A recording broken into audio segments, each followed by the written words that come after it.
In a small village in Kedah, where life depended on the rice field, every season meant survival. For Ng Ai Chong, farming was not a choice, it was his life.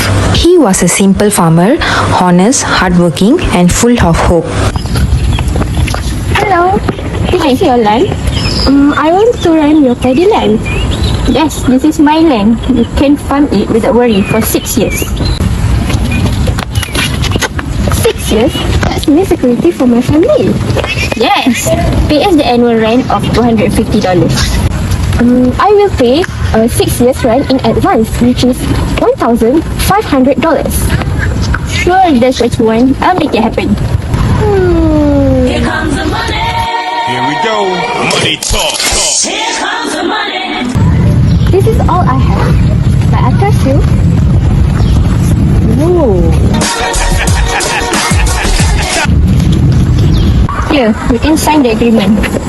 But if anything happens, or if you cannot farm, we will return your money. Okay, sure, I will sign the agreement.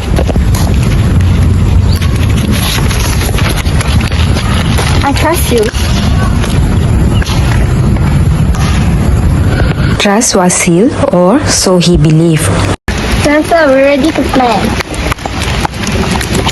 Stop! Get off this land immediately. What do you mean? We have an agreement. You are not allowed to farm here anymore.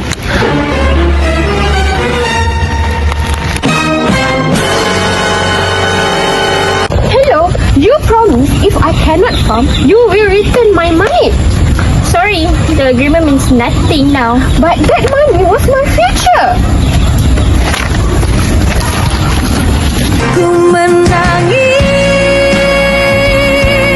membayangkan betapa kejamnya. At that moment, Ng Ai Chong realized his trust had been betrayed. I did not know the law. I only knew that I was treated unfairly. If justice cannot be found in the fields, then I will seek it in the courtroom. I will get my money back. This was no longer about land, it was about honesty, it was about fairness, and it was about justice. They refused to let me cultivate the land. I want my money back.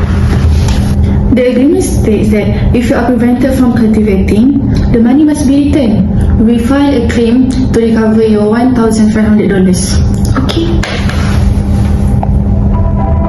Ng Ai Chong commenced legal proceedings to recover the advance rent paid. In the meantime, Ahmad bin Udo also sought legal advice after the dispute arose. The thing is, I leased my paddy land to him for 6 years. And then he paid 6 years rent in advance. But later, I found out that the agreement... Udo also sought legal advice after the dispute arose.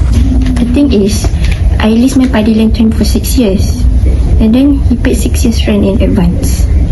But later, I found out that the agreement was not allowed under the law. Now he wants his money back. Okay, now this agreement clearly goes against the Paddy Cultivators Ordinance. Since it was made in violation of the law, the contract is illegal and therefore void. So, as a general rule, any money paid under an illegal agreement is not recoverable. So even though he paid his money, I don't have to return it? Yes, exactly. We can submit the agreement was illegal from the outset, and on that basis, the court should not lend its assistance to either party. Relying on this advice, he decided to receive the claim for repayment, bringing the dispute before the courts. The dispute was first brought before the Session Court at Alustar. The plaintiff claimed a refund of Rm 1,500 paid in advance for the list of paddy land after he was prevented from cultivating it. The defendant argued that the agreement was illegal under the Paddy Cultivators Ordinance 1955 and therefore void, making the money irrecoverable. And the Sessions Court rejected this argument and ordered the defendant to return the money. Dissatisfied with the decision, the defendant appealed to the High Court, where the appeal was dismissed. So this is it? I lose everything after all I've explained? The court has made its decision, but it's not the end. You have the right to appeal if you believe the law is wrongly applied. Then I want to appeal. I cannot accept this judgment. Okay, very well. Then we will proceed to the federal court. With that decision, the matter was taken to the federal court where the dispute would be examined once again.